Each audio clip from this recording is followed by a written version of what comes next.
Hey everyone, it's DXM. Before the video starts, I just want to say a couple things, and the first and most important thing that I want to say is that I'm sorry for my last video.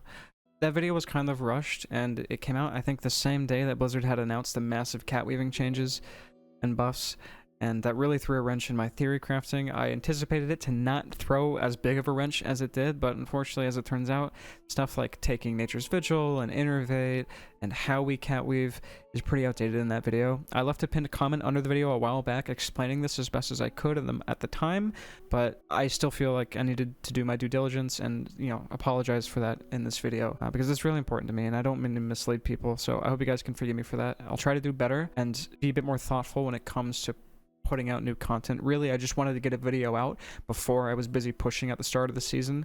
That way I wouldn't have to worry about making a video while I'm playing 12 hours a day. But what that led to is a relatively misleading video. Some of the information in there is okay and good still, but some of it's not. And I'm sorry. I feel really bad. So I hope you guys can forgive me for that. The second thing I want to say is that this video is sponsored by my Twitch, twitch.tv/DXMWow. I try to stream pretty much every day, if not every other day, for at least a few hours. Usually I'm doing super, high Ardruid keys, just chilling out, listening to good music. Volley, orb of contemplation. Oh man. I'm dead. Og! Shrouding sandstorm. Affix in the poop. I died. We had no guy. I'm gonna lose it. I'm gonna lose it. I'm gonna lose it. I'm gonna lose it. I'm gonna freak out. I'm getting tired of this lizard. It needs to die. Lizard needs to die. Trying. Please. I'm dead. Shrouding sandstorm. Orb This of lizard is... Binding grasp. This is why I said do the shield guy. If that's something that you might be interested in, or you really appreciate just me as a person somehow, feel free to stop over, slap me a follow. I'd really appreciate it very much. This video, I'm going to be going over catweaving, which is a topic that I have been asked about to no end this season, especially. So I hope you guys are happy with it. It's going to be probably a little bit longer of a video. I haven't actually recorded it yet, but it's probably going to be a relatively long video. I'll try to be as concise as I can. I'll try to explain what I think needs to be explained, explain the thought process behind stuff. That way you're not left knowing what the answer is without why we get to that answer. And if you have any questions, of course, feel free to let me know in the comments. If you dislike the video, send me a dislike. If you like the video, like it. I would really appreciate it. And thank you guys so much for everything. I really appreciate it. I'm sorry I don't upload as often as I probably should. I don't do my I don't do what I should do as a content creator if I really want to take this seriously. I'm sorry for that. I should do better. But I hope you guys enjoy. And thank you for everything. Before I start talking about what specific buttons to press in order to catweave effectively, I think it's more important to talk about the mindset about catweaving, because it's going to influence a lot of the decisions that you're going to have to make, and it'll influence what buttons you're actually pressing. So we're going to start with that before I go directly into like rotations and what buttons you press. So let's go. The first thing I want to talk about, and I want to cover all the bases here as much as I can. I don't want to leave anybody out. So for anyone who does not know what catweaving is, it's as simple as it sounds. Catweaving is weaving, as it sounds, in and out of cat form in order to maximize your damage output throughout an entire key. Why do we catweave? Well, there's a couple of reasons. For one, it's the most effective use of our globals for the periods of time where we don't actually need to do healing. And two, it kills the mobs faster, which makes people take less damage generally over time and helps you complete the key faster as well. This goes for pretty much all healers, but still, a lot of people probably aren't comfortable doing damage, as a healer, and the mindset, I think, behind it is pretty important to understand as far as why you're doing it. So people don't get stuck in the mindset of, oh, a healer, you have to only heal. If you're doing damage, you're not playing healer properly. Because I've run into some people who think like that in LFG, and the higher you go, the higher the requirement is for healers to actually be able to do damage. I just wanted to cover that first and foremost. Now we get into how, specifically as an Ardruid, at least mindset-wise. Ardruid is a bit different from, I think, most other healers, because most other healers have a relatively simple damage rotation for pretty much every situation. For example, our Shaman is not the most complex. You have Acid Rain, which is sort of just free damage. You have Flame Shock, Lava Burst, Chain Lightning, and then Lightning Bolt for single target situations, and that's pretty much it. And what buttons you're pressing don't really change depending on the target count and what sort of scenario it is. It's pretty much just single target versus cleave, and that's pretty much it for the most part. Ardruid, however, has a lot of nuance behind what buttons you're pressing depending on any target count. It's a very commitment based spec, and what I mean when I say commitment is that our damage and our healing are a lot of globals to set up. And what that means is when you go cat form, you want that cat form to be worth it. You don't want to be wasting globals going in and out of cat form. That's bad. If you're going cat form, you are saying, hey, for at least the next few seconds, I'm going to be sitting in cat form and I'm going to be setting up my damage, because that is the most effective use of my globals at that period of time, and my damage is going to ramp up the longer I'm able to stay in cat form. And then once I've ramped up enough, that gives me time to come out of cat form. That gives me time to heal, let my dots do their thing, and then before my dots fall off, go back into cat form and keep it up. Our druid is very cyclical, and you get into a rhythm when you play it and when you start cat weaving of going in, putting up your dots, coming out, keeping up your healing uptime, going back in, putting up your dots again. There's a learning curve to it, of course, as with anything. It's a lot more punishing, I think, than a lot of other healers are in terms of doing damage, but that's just the nature of how it works. If that sounds like something that would turn you off, then I don't really have any advice, unfortunately. Right now, our druid strength in how we cat weave is very much built around single target prio damage. Compared to every other healer, our priority damage is fucking insane. If there's a target that we want to nuke down as fast as possible, our druid's the healer to do it. You're going to go in the cat form and you're going to put up all of your dots on those targets. An example of this might be the sentinels in Throne of the Tides, a mob that I'm pretty sure a lot of people have problems with. That is a priority target. That's a target that we are looking to set up on as an Druid in cat weaving. We're looking to maximize our priority damage and be as effective and ethical as possible. You're really good at prio damage, and we should play into that as opposed to spamming Starfire and swipe. Okay, so this is the live portion of the video where I'm going to go through on target dummies what I would do in any given situation, and then I'm also going to have some examples of clips taken from my stream, which I think do a good enough job at portraying the information I think you ought to know, and just practical examples of what I'm talking about. You have to understand, okay, what is our strength as an Druid, right? It's our single target damage. As far as cat weaving goes, our single target is what we offer compared to other healers, right? It's super fucking good compared to pretty much every other healer. How do we accomplish that? Well, so I'm gonna find an overall from just a random key. Let's do this 30 Altaldazar that we have. Actually, no, let's not do that one. Let's do Altaldazar 29. This is the overall, right, with the breakdown for it. Now, there's an AUG in our group, so just ignore the AUG stuff, right, like Inferno's Blessing, whatever, just ignore that, okay? Let's look at just what is there and how it ranks compared to every other spell. So, at the top, firstly, we have Rip, okay? What does it mean when Rip's on top? It means that Rip is our most priority damage thing to have out in the key, right? Rip is going to be the most damaging ability that we have. So, we want to prioritize Rip. Next, we have Rake, Sunfire, Swarm, Dread, Moonfire, Thrash, and then it goes down from there, right? So just from looking at this, we can already get a gauge on what our priority is, right? So at the top, Rip. This is our priority. Rip uptime matters more than anything else as far as doing damage goes in keys for us, right? We want to get Rip up as much as possible on the most effective and efficient mobs as possible. The priority mobs, the mobs that we want to die faster, we want this big nasty debuff to be on them as much as possible. So we're going to prioritize Rip over everything else. Next is Rake. Rake is also really fucking good. Nothing else to really say. Rake is sort of like Moonfire, but for cat form and does like twice the damage. So when we're in cat form and we're looking to spread around dots and do damage, we're going to be spreading around Rake on as many targets as we feel comfortable doing. Usually I stop at around 5, like 6, 7, 8-ish. Kind of depends on your haste, and it kind of depends if you're in Lust or not, because at that point it becomes really hard to maintain Rakes on all of those targets at once while trying to do other stuff. That's usually where I stop. And we have Sunfire. This kind of speaks for itself. Obviously, you just wait till the pack gets clumped, then you press Sunfire. You don't want to be pressing Sunfire as much as you can possibly avoid, because one, costs a lot of mana. Two, it's just not that much damage the more globals you commit to it, right? You'd rather just press the one global, done, don't worry about it until the next time you need to refresh it. So Sunfire, we're going to wait until the mobs get clumped up, then we press it. Swarm, I'm not going to talk about too much because that Swarm could have a whole video on its own. Just know that Swarm is all about uptime. You want to have it up as much as possible. You want to press it off cooldown as much as you possibly can. And this is going to increase a lot of your damage. Shred, this is the standard builder that we have on single target. Then we have Moonfire, and then Thrash and Ferocious Bite and stuff. But I'm mainly going to talk about these buttons up here, except for Swarm, because again, that could use a whole video itself. I'm mainly going to be talking about Rip, Break, Shred, and Moonfire.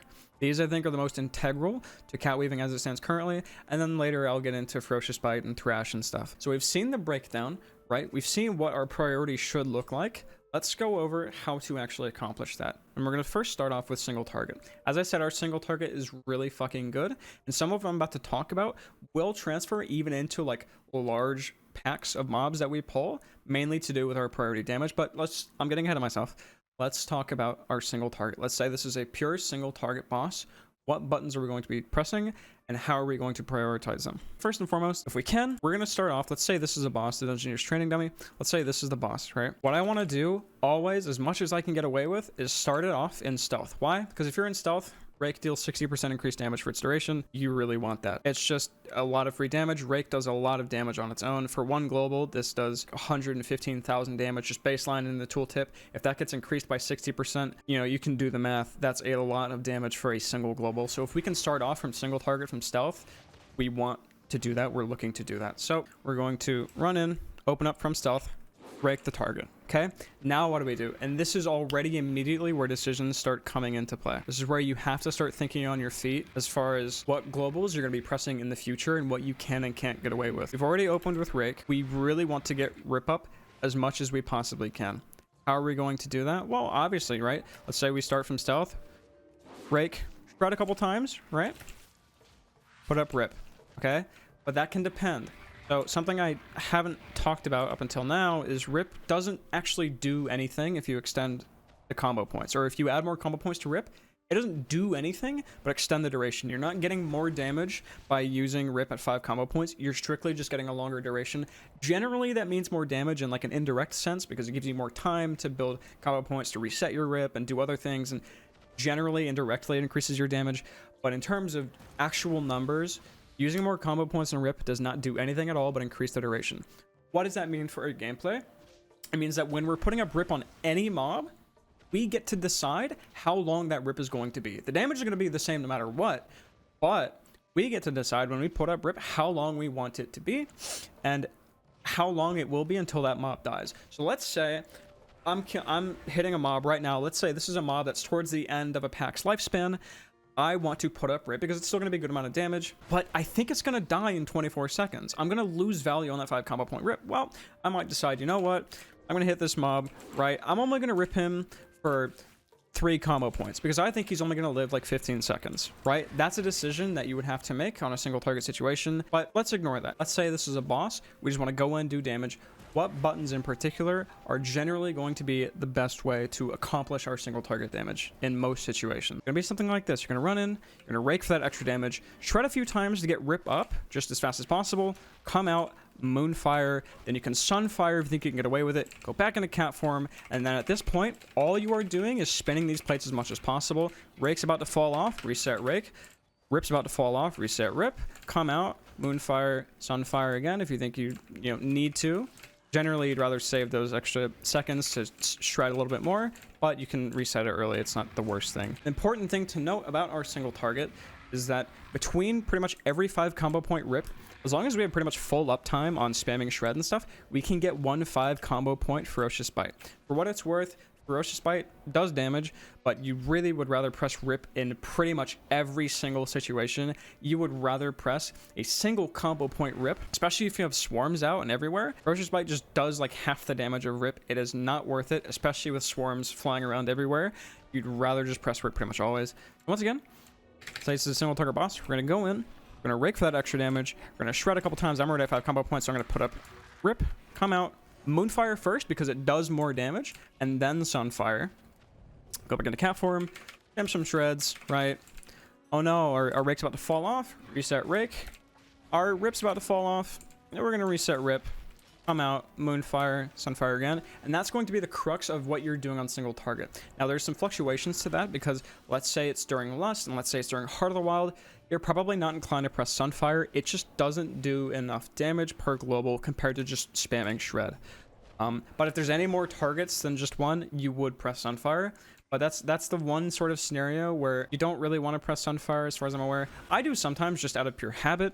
But if we're talking pure single target, what you should be doing, going in, break, set up your rip, Moonfire, Sunfire. This is like no buffs, no haste, no Heart of the Wild, no nothing. You would be putting up Sunfire, and then hopefully your swarms are flying around. Something that I think is important is that let's say you don't have a swarm and it's off cooldown and you want to use it for damage on the mob for whatever reason. Ideally, you don't use it that way. Ideally, swarm just naturally flies to the mob anyway. But let's say that you are, hitting the mob, right? And you have swarm off cooldown and you want to press it at some point in this sequence, right? How do I fit swarm into this? You're gonna go up to the mob, you're gonna do the same thing. You're gonna open with rake, spread a couple times, get rip, and then swarm, then Moonfire, Sunfire, right? That's generally what we're gonna be doing if you're gonna be throwing swarm on your single target like that. For single target, this doesn't really change much. If you're playing with Thrash, for example, this doesn't do anything on single target. You do not press Thrash if you're playing it on single target. The reason to say if you're playing it, there's some Ardruids out there that don't play Thrash at all. They just do this. They just run Rake and Rip, and then they do whatever over here with Verdant Heart and Improved Barkskin. You can do that. That's the reason why I say if you're playing Thrash. If you're not playing Thrash, though, just know, or if you are playing Thrash, just know that you do not press this on single target. It is not worth the global. You would rather press Shred. Shred just does more damage per global than Thrash on single target. If it's any more than single target, especially if there's swarms flying around, you do want to press Thrash. So if it's 2 target, 3 target, 4 target, 5 target, you want to press Thrash. On single target, though, do not press Thrash at all. So that's it for single target, pretty much. And that applies to pretty much every single target situation that we have. Any prio mob situation, any boss situation, that is what we're going to be doing. But what about 2 target? What about some small cleave?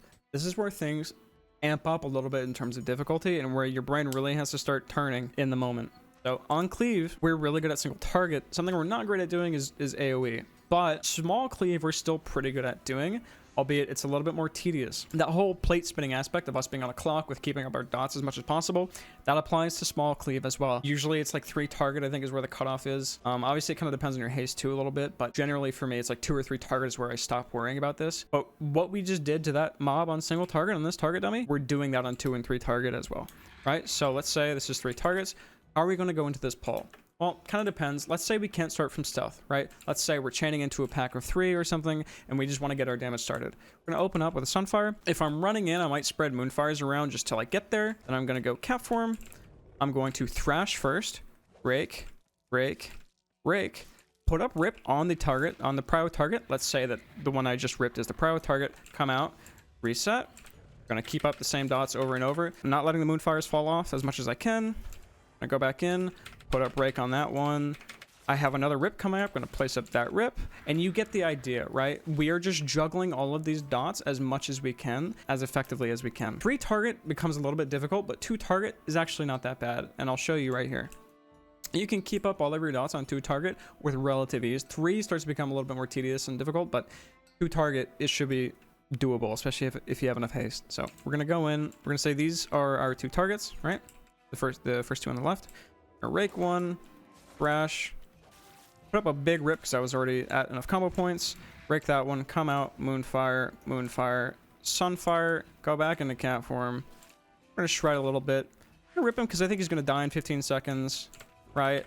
Reset Rake, come out, Sunfire, Moonfire, Moonfire, go back into Cat Form, Shred, keep up that Rip. We can Thrash again because it fell off. Keep up that Rip. Rake, Rake, and you get the idea. That's all you're doing, is you're just juggling those dots as much as possible. It matters less specifically what buttons and what order that you're doing. You should still try to optimize them as best as you can. Try to maximize the uptime on all your dots as possible. Like if you notice right there in that example, I let Thrash fall off for a few seconds. Try to avoid doing that, but as long as you focus on keeping up those dots as much as possible, no matter how you get there, you're going to be maximizing the absolute hell out of your damage. And that's what we're looking to do. And the entire time that we're doing this, we are looking to put up our dots first and foremost on the prio target, on the mob that is the most effective die and the most effective for us to get our damage out. That's what we're looking for. And when I say effective, I don't mean the one that does the most damage. I mean the one that helps you kill the pack faster, kill the key faster, or, you know, live better. That's what I mean when I say effective and ethical. That's what we're doing for single target and 2 target. And then for big damage, let's say this is a 5-pack and there's a prio mob in there, right? And we still want to do our damage effectively. We're going to focus less on keeping up all like 5 or 6 of our dots on 2 targets at once. And we're going to spread it out a bit. Obviously, we still want to prio a single mob. So when we have combo points to spend on our rip, we're going to spend it on the mob that will live the longest, which is usually the one that's the prio mob, and still spread around our rakes and stuff on some of the other mobs. So we're going to go into this pack. Let's say I can't stealth, right? Going to open with Unfire from running in. I might Moonfire a little bit. Go Cat form. Going to pick the prio mob, rake it, spread around, rake a bit until I get to 5 combo points, right? But rip up on that target. Thrash, and then all we're doing now is keeping up all 3 of these dots and making sure that we still have damage up. If we have some extra combo points, we might spend the rip on another target. Sometimes I'll just save it though, or I'll refresh the rip a little bit early just to make sure that I have full coverage on that mob to be as ethical as possible. Do we lose a couple combo points doing that? Yes. Does that mean that we didn't actually need to go to 5 combo points in order to maintain that rip on that single mob? Yes, but that's where the thinking has to come in. That's where the in the moment decisions really start. You really have to think about how long a mob is going to live and if it's worth you sacrificing X amount of combo points in order for you to be ethical and make sure that mob dies as fastly as possible. But outside of that, that's pretty much it. It's not actually as complicated as you might think on big, you know, 5 target, 6 target, 7 target cleave situations, and that applies pretty much to 5, 6, 7, 8, 9 targets, right? That whole game plan of, okay, we're going in, we're picking a couple mobs we're going to spread around our big dots on, pretty much just rip and rakes and stuff, and then just keeping up Sunfire. You might have noticed that when I was doing that, I didn't press Moonfire, and the reason why is because, one, Moonfire is expensive. To be spamming it around constantly, I get asked all the time how I manage my mana so well, and whenever I do VOD reviews, a lot of people who play Druid, I think, are used to prior seasons where you would prioritize Moonfire and Sunfire a lot more than we do now, which is completely valid, but given the cat form changes now, it's so much more ethical for us to be spamming Rake instead of Moonfire on damaging situations, like Cleave situations. So one of the big problems I see people do is they spam Moonfire way too much and they rip their mana in half. You gotta understand that when you press Moonfire, that's a lot of mana you're just sending down the drain for almost no reason, constantly. That's a shit ton of mana. It may not have looked like it, but over the course of a key 2% mana like that over a few seconds, that is going to rip your mana bar apart. Same applies to Sunfire. It doesn't look like much here, but I can promise you, over the course of a key, when you are spamming these constantly, this is going to do, 1, it's less damage, 2, it's ripping your mana bar apart. So try to avoid, on big target situations like this, try to avoid spamming Moonfire as much as you can. When we're hitting something like 5 target or, you know, a bit more, we want to be in cat form as much as we can and keeping up Rake on as much as we can. But there's one big caveat to all of this that applies to pretty much the entirety of any target situation, right? And that's Swarm. I say ethical a lot, and that's because it really matters. If you want to prioritize your damage overall in a key, which you can do that, sometimes it's worth doing that. Sometimes there's no prio target, sometimes there's no mob to be ethical on. What we'd instead be doing, we would be prioritizing putting dots up on stuff that already have Swarm. So if I have a shit ton of Swarms flying around because my Swarm uptime is really good, right? Let's say we go into this 5-pack and 3 of these mobs have Swarm on them. Well, if there's no prio mob and we wanted to be the most effective with our damage, what we would do is put up our dots on those mobs first while they have Swarm, so we can make use of that Swarm buff as much as we can before it expires and splits away, right? We'd want to put rips up on the targets that already have Swarm before that Swarm goes away, and so we're not losing damage. If you wanted to go strictly for overall damage, that's what you would do. Now, if there's a prio mob in a pack and you have Swarms out on mobs that aren't on that prio mob, I personally think you should still focus that prio mob. Ignore the Swarms. Try to play with them if you can. If you have all of your dots up on the prio mob and you want some extra damage, and put up some rips, put up some rakes on those targets with Swarm, right? You can put up a 1 or 2 combo point rip on the targets with Swarm. That way you get a little extra damage, you know, while they still have the Swarm on them. And the duration would match up too, right? Swarm's about 10 seconds, 2 combo point rips about 12 seconds. You'd be able to make some use out of that Swarm, but pretty much focus on just being as ethical as possible, focusing down a single mob at a time, kind of ignore Swarm. You have to kind of make a judgment call on your own if you want to do that or not, but just know that that is something that you can do. You want to maximize your damage to the fullest extent possible. That is what you would do. Look for mobs with Swarm. Try putting your dots up on those mobs that already have Swarm. Now, in super, super large polls, I'm talking sometimes the first poll of a Taldazar, first poll of Rise, the massive polls with a lot of mobs. What are we doing? Are we catweaving in those polls? And the answer is sort of yes, sort of no. It goes back to what I was saying about you have to think for yourself, unfortunately. If it's worth going into cat form tonight, you might be thinking, well, cat form does so much damage. What other, would we not be doing cat form stuff? In some situations, yes. So in Everbloom, the first few polls, I think for pretty much everyone, is giant, swarm, giant, stingers and petals everywhere. There's like 20 plus mobs, right? What do we do in that situation? If our druid's not very good at AoE, how do we effectively catweave? Well, let's say you want the stinger to die. You can, rake the stinger at the start of the poll, put up rip on it and stuff, come out sunfire. What would you do outside of that though? Because our damage wouldn't seem to be that effective in a situation where there's 20 mobs and we're capped at 5 with swipe and stuff. What do we do? If it's during lust, especially in Heart of the Wild, you wouldn't actually be in cat form, you'd be in boomy form.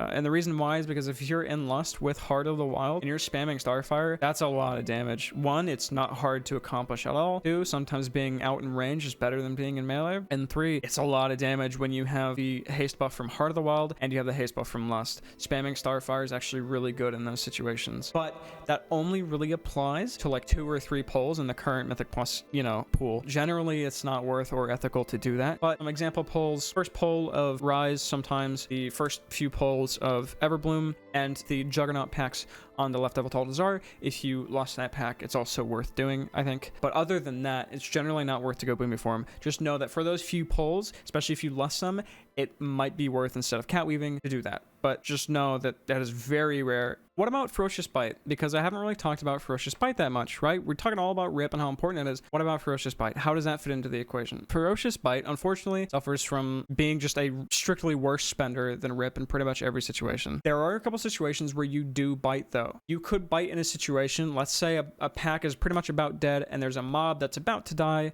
and you want to spend combo points and sneak in some extra damage while you can. You can bite a mob, before it dies, because you're not going to get the full value from your Rip anyway. You may as well just spend the combo points, cap out, get your 5 combo point bite, and roll with that. That's something that you can do. Or the other situations where you might press bite are, let's say it's pure single target, right? Pretty much between every 5 combo point Rip, you can get a 5 combo point Ferocious Bite before you need to reset Rip again. So here I have Rip. I'm going to sit in cat form for a bit. Gonna spam shred, right? We're gonna get to 50 energy, press it, spam shred again, and our goal is to make sure that we keep up the Rip as much as we can. Pretty much between every single 5 combo point Rip, you can get 1 5 combo point Ferocious Bite, assuming you have full like cat form, uptime. It's pretty hard to do that, but if it's during Lust and Heart of the Wild, it's not actually that hard. Especially during Lust and Heart of the Wild, you can usually get like 2 or sometimes even 3 Ferocious Bites in between each Rip. It really just depends on the situation. Just know that we don't really press Ferocious Bite that much. It's not that good. You're way better off using Rip and maximizing its damage with like Swarm and stuff. What about Heart of the Wild? Heart of the Wild is actually not that complicated. Might seem a little bit, but it's really not. Our druid scales really well with haste, right? What does this mean? That means we love Bloodlust. We love Bloodlust, right? And Bloodlust is a 10-minute cooldown. Heart of the Wild's a 5-minute cooldown. You see where I'm going with this. You press Heart of the Wild pretty much with Lust no matter what. There's pretty much never a situation where you are looking to Heart of the Wild outside of it coinciding with Lust. So we're gonna Lust, press Heart of the Wild with that Lust, and in 5 minutes, we're pressing Heart of the Wild pretty much no matter what, assuming we know that the next Lust is going to happen off cooldown for Lust's cooldown. We're going to press Heart of the Wild no matter what in between then. We do not want to desync Heart of the Wild from Lust as much as we can possibly avoid it, because when we're in Lust with Heart of the Wild, that is some of the most throughput anyone is ever going to see. And no matter what class, it is one of the situations where we are the most effective. Regardless of role or whatever, the amount of buffs and damage we have going out relative to our spec at that time is insane. So what this means is that if there's ever a time where Heart of the Wild's off cooldown, you have 5 minutes till Lust, there's nothing going on, that means you do have to press it. Good thing is Heart of the Wild lasts 45 seconds. Even if you press it out of combat or not on that effective of a pull, you're still getting, odds are, some value out of it because it lasts 45 seconds. You have a long time to make use of it. Just know that you do not want it to desync. If nothing is going on and Heart of the Wild's off cooldown and you know you're going to last in 5 minutes, press Heart of the Wild. Don't even think about it. It hurts. It sucks. I know, but that's just the way it is. We can't afford to not use Heart of the Wild during Lust. Now, let's say we're not in Lust, right? We have 5 minutes left on Lust, just as an example, right? And we still want to press Heart of the Wild. How are we going to do that when trying to Catweave? Because it's on a global, right? So it's not the easiest thing. What I generally do is I press that global before I even commit to cat forming, or before I know I need to spend globals on other things. So let's say I know going into a poll, 5 minutes left, I want to press Heart of the Wild. First thing I'm probably going to do, sure, I might lose a few seconds doing it, but the first thing I'm going to do going into that poll, just press Heart of the Wild. Don't even think about it, even though we're not in cat form, even though we might not even commit to it for a few seconds. Let's say we have to keep up Life Plume or something. Getting the global out of the way and just securing that we don't need to worry about it when we go into cat form and stuff is going to make a world of a difference. Yes, we might lose a few seconds again. Securing that you press it, especially as soon as possible, as much as you can, is way more important than in min-maxing maybe a global or two on pressing Shred or something, and maybe having awkward globals because you decided to press Heart of the Wild later going into a poll rather than sooner. So just know that if you're looking to press Heart of the Wild, press it as soon as you can before going into a poll. That way you don't have to worry about committing the global to something else later. And that's pretty much it as far as theoretically and visually how to Catweave. It's not as complicated as you think, but there's a lot of decisions you have to make on the fly of who should I rip, who should I rake, who should I moonfire, should I moonfire, should I reset sunfire here. You have to think on your feet a lot, but that's just, you know, the nature of how it works. And I hope that so far this segment has been enough to help clear some questions about how to Catweave. I'm going to go over a few practical examples now of, you know, keys in the moment live, what I'm thinking, so you guys can see in a practical, you know, key setting, the applications of what I've been talking about. This is taken from a 29 Warcraft they actually did tonight, and I'm going to try to talk over all of the things that I've gone through. I'm not going to go over the entire key. I'm going to go over some key points just to show you what I mean in terms of how we Catweave, right? And so we're going to start off with this pole right here, okay? So for those who are unaware, this pole is the one at the end of this hallway, right at the start, right? The one with the Soul Charmer, the Runic Disciple, the Guard, and the Captain. There's 4 targets in this pack, right? What are we looking to do? Well, you're about to see. So running into the pack, notice first thing I do, click on the Disciple. Ideally, I put it on focus or the Soul Charmer on focus. I don't think I did that in this poll, but that's a minor thing. That's not even a Catweaving thing. Click on the Disciple. First thing I'm going to press, Sunfire. I'm at range. I'm not at it. I can't do anything in cat form yet. I'm just going to run into it in Sunfire. I'm going to do some setup shit, right? I'm going to make sure, you know, my life plumes are in order. I have that flow down, whatever, before I commit to cat form. I press Heart of the Wild preemptively, right? So I don't have to worry about it later. Notice 5 minutes is left on our Bloodlust. It's 5 minutes into the key. Is pretty much like off cooldown. I press Heart of the Wild. Gonna go into cat form. What are we looking to do here? What is the prio mob in this situation? Prio mob is going to be the Soul Charmer. So I go into cat form. I thrash just to get a free, you know, quick combo point, right? Pretty effective global at this point.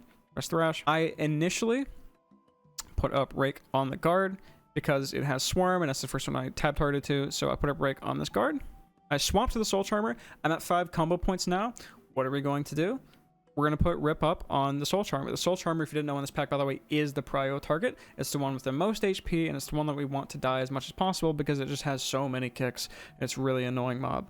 So we're going to put up our stuff on the Soul Charmer. If I wanted to max out my damage, I wouldn't put it on the Soul Charmer. If I wanted to do more overall damage on the key, I'd put it on the Guard or this Guard because they already have Swarm on them, and I would be juicing and milking that Swarm buff while I have it by putting Rip on it. But to be ethical, we're putting it on the Soul Charmer because in this situation, this is the mob that has the most HP. It's the one that we want to die the most. It's the most effective for our damage profile. So we're going to put Rip up on the Soul Charmer. Then I'm going to the other Guard, prioritizing the one that has Swarm on it to make as much damage out of it as I can. Put up Rip on it or Rake on it. Look at the Runic Disciple, put Rake up on that one. Alright, we're going to put Rip up on the Guard while it has Swarm on it a little bit. Guards have the second most HP in this pack. Those you want to die. The Disciple is going to die relatively fast because that's the one that a lot of the other DPS are hitting and prioritizing their stops on and stuff. The Disciple is, in this pack, the least value for us to put stuff on because it's going to die way faster relative to the other mobs in the pool. So we're putting our Rip up on the other Guard, especially the one that has a Swarm. And at this point, all we're doing, I put up a Moonfire there kind of randomly. Didn't need to do that. Probably not effective for me to do that, but I still had Rakes up and I didn't really have any other global to press. So I just put up a Moonfire just because I thought I'd get away with it. Go back into cat form, and we're just going to keep up our stuff on the Soul Charmer. I Convoke there just for some extra damage. By the way, if you're wondering when you press Convoke, you kind of just press it, you know, whenever you're low on combo points, kind of off cooldown. If you want a quick button to build you some combo points really fast, you just press Convoke, get some combo points, put up a quick 5 combo point Rip on a pro target that you may have missed out on getting combo points for. It's kind of it. There's no real secret sauce to Convoke other than just kind of pressing it off cooldown for damage, at least not in Cleave situations. Just so we're, you know, aware. All I'm doing here is just spreading around my Rips and Rakes and Thrash. That's it. So putting up Rake back on the Soul Charmer because we want this one to have the most dots. Gonna rake that one. Thrash, rip that guard because I already have rip on the Soul Charmer. We're just juggling dots constantly this whole pull. Notice how often I'm target swapping. That's what you're looking to be doing as our druid. Notice how much damage you're doing too. This is a pretty good amount of damage for 4 targets. We're doing almost as much as the tank. You get the idea. We are just juggling dots on as many targets as we think we can get away with, and the more targets there are, the harder this becomes to do. But just be aware that this is what we're doing, and this is what it looks like in a practical scenario. But what about when there's a lot of little adds? What about mobs that are going to die relatively fast, so we don't really want to touch or put, commit to? What do we do in that sort of scenario? Well, the double Thorn Shaper and Matron Brindle pack, that's what we've got going on. So going into the pack, I was not in melee, so I just put up Moonfires. They both luckily got Swarm Insta. This means we're getting a lot of free damage, and we want to put up dots in them as much as we can, assuming we care about our overall damage. But I think in this case, I actually don't think I do that. I think I immediately set up on Matron Brindle. We're immediately just setting up on Brindle. She's the prio target. She has so much HP. We want her dead as fast as possible. She's very annoying. We're going to set up on her as fast as we can. I thrash here just because there's still a couple mobs out. Those mobs have swarm on them. May as well get, some extra value out of that swarm while I can. I'm building up combo points. Gonna get to 5, spend it on Brindle. I'm gonna heal up Firewing. Put up Sunfire because up until that point I didn't put it up on her. I put it up on the 2 witches, I believe, but I didn't think I have it on her. We're gonna swap to these witches, put up our rakes, and then go from there. We keep up our rakes as much as possible. Notice the rake almost fell off on Matron Brindle, but we saw that and we said, hey, rake is very important. It's a lot of my damage. I'm going to keep it up on Brindle as much as I can. When we get to another 5 combo points, put up our rip on that Thorn Shaper. Probably not the best decision because it doesn't have that much HP. It could have been better off sent on a Ferocious Bite. That's where that decision making comes into play. You really have to think about how you're going to spend your combo points, and you have to think a few globals ahead based on you think you need that many combo points to be effective. Let's say we're going into a boss though that's pretty much just pure single target, right? It's kind of speaks for itself. The damage rotation I went over, a few minutes ago, it applies here. It's pretty much the same thing. We have some maggots in this poll, but generally this boss is kind of just pure single target, and you'll notice I'll do the same thing I said in the rotation breakdown. I did press thrash. You might have noticed. Why did I press thrash? I pressed thrash because there was some little maggots there, and it's just some extra cheap damage I could get out. You don't need to. Probably not the best to either. Probably more damage per global by just pressing shred. But that is why I pressed it there, is because we had some ads out, and for 1 global, not the worst. But all we're doing, I have my dots fully up on him at this point, but I am going to be looking to reset like Moonfire and Sunfire here. So that is what I should be looking to do. I see it at the corner of my eye that they're about to fall off when this is going on. I'm also trying to like pre-roar these maggots at the same time, just to make sure, not pre-roar, but roar their spit casts. So if I'm off on my timing, that's why I'm sacrificing my damage just to be a little bit ethical with stopping these maggots while they're coming in. So I'm waiting for them to cast. I roar. Okay, and then I stop caring. Because at this point, I have nothing else to stop the maggots. I need to keep up my damage, as best as I can. There's no real healing going out that I need to care about. Any healing that I might need to do, especially in the scenario, like RS took damage, for example. I'm not going to be doing this myself, most likely. I'm going to just be in cat form and pressing trees, right? So we're going to go back into cat form while we can. I put up life on him. This was a bad global. I didn't need to put up life on him at all, because there's no damage happening. I kind of don't really know why I did that. It's just kind of habit. Looking to go back into cat form as soon as we can. We go back into cat form, keep up rake. Notice rake almost fell off at 1 second, but we kept it up, which is really good. And we're just spamming shred. I put out another thrash on maggots. Again, probably not the best decision. You have to kind of make a judgment call in this situation. Probably wasn't the best idea. Probably better off just spamming shred on any target other than thrash. We're looking to reset our rip here in a few seconds. If you're wondering, by the way, generally when you want to reset rip, if you already have it up, is like the 9 to 7 seconds left mark. 7 seconds I think is the best, because when you reset rip, it'll pandemic effect up to 31 seconds, because 5 combo points is 24 seconds. If there's 7 seconds left and you spend 5 combo points with the extra 24 seconds, it goes up to 31 seconds, which is the cap for rip duration. So ideally that's when we reset it, but I think doing it from 7 to 9 to 10-ish seconds I think is fine, just to stay ahead of rip and never have to worry about falling behind or something. You keep up rip there, and then we press Convoke. Something I haven't talked about up until this point is that Convoke is kind of weird in cat form. Most of the time in a key, when you press Convoke, it's going to be for damage, and the way that Convoke works for cat form as an R druid is kind of weird. When you're looking to Convoke, there's a kind of a checklist that you want to keep in mind about what debuffs you already have on them, because Convoke would just cast them for you, right? If I'm wanting to crank out as much damage as possible in a pure single target situation. What I might be looking to do is make sure I already have Rake up, make sure I already have Moonfire up. And the reason why is because when you're in cat form, for one, and you convoke as an Ardruid, it'll cast Rake for you. But if you already have Rake up, well, it's not going to cast that Rake for you because obviously you don't need it, right? So you'd rather it save that extra button that Convoke would cast for something else, right? Put up Rake yourself. Don't worry about having your Convoke waste the Rake for you. Put up Rake yourself, and then have Convoke cast something else beneficial other than the Rake that you could just put up yourself, okay? So Rake number 1, make sure you have that up before you Convoke on single target. 2 is Moonfire. I didn't get it here when I Convoked, but when you already have Moonfire on target as an Ardruid, and then you Convoke in cat form, it'll actually cast a second Moonfire on them. It's like a way shittier version of your own Moonfire, but it'll cast its own shitty, like 50% nerfed version of Moonfire on them, and then you'll have 2 Moonfires on one target, which is obviously a lot more value for Swarm and just more damage in general. So when you're looking to cat form in single target, just make sure that you have Rake up and you have Moonfire up, and then you can, send the Convoke to your heart's desire. That's generally what I try to do. Doesn't happen in every situation. Sometimes I miss out on the Moonfire just because I can't afford the global or something, but just know that that's something that we're looking to do if we want to maximize our damage as much as possible. One last small example I want to go over, talking about being ethical and stuff, is this pull right here. It's a pretty simple pull. It's just 2 Dominators with some bats that we're pulling into the boss room, right? But how do we apply being ethical? Something I just did there, by the way, was not ethical. If you caught it, you know what I'm talking about. But how do we be ethical on a pull like this? We'd be inclined normally to see this many mobs and go, I want to fucking pad. I want to swipe. I want to spam Starfire. I want to do everything but be ethical and just kill the Dominators as fast as possible. Going into this poll, we know these fucking bats are going to die. They're going to die to the 3 other classes, the 4 other classes that we have with us. It shouldn't be us with our shitty thrash and swipe trying to kill these bats. They're going to die themselves anyway, right? So our globals are better spent killing the Dominators as fast as possible so we can get to the boss as fast as possible. I will thrash because for 1 global, this is a lot of damage. It's 2 target on prio anyway. It's just better for us to press thrash on 2 target anyway. So it doesn't really matter that we press thrash there. But we're not looking to do damage to these fell bats other than Sunfire and Thrash. If you notice, I don't.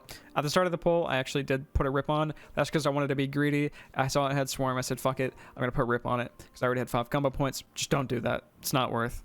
But I'm completely ignoring these bats as much as I can, and on these 2 Dominators, I'm setting up all of my dots on them as much as I can for as long as I can. So I'm convoking here, getting some combo points, spending a rip on that Dominator, going to the other Dominator, keeping up Rake, coming out, Sunfire, keep up Sunfire, put up Moonfire on that mob, go back to that Dominator because the rip's about to fall off. I think he's going to be alive for 15 seconds. So notice I only spent 3 combo points, 2 or 3 combo points to keep up that rip because I think he's going to die within the next 15 seconds. I should not be spending 5 combo point rips on him, right?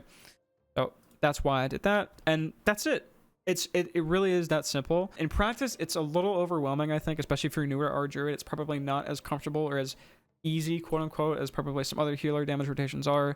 There's a lot of thinking you have to do. I stress it because it is true that you can't just AFK brain Ardruid's damage and be effective. You do have to be thinking about stuff like combo point usage and how long a mob's going to live and who's the prio mob and whatever. But as far as like a general guide at weaving on Ardruid, that's generally the gist of it. That's pretty much your gameplay for every situation. And yeah,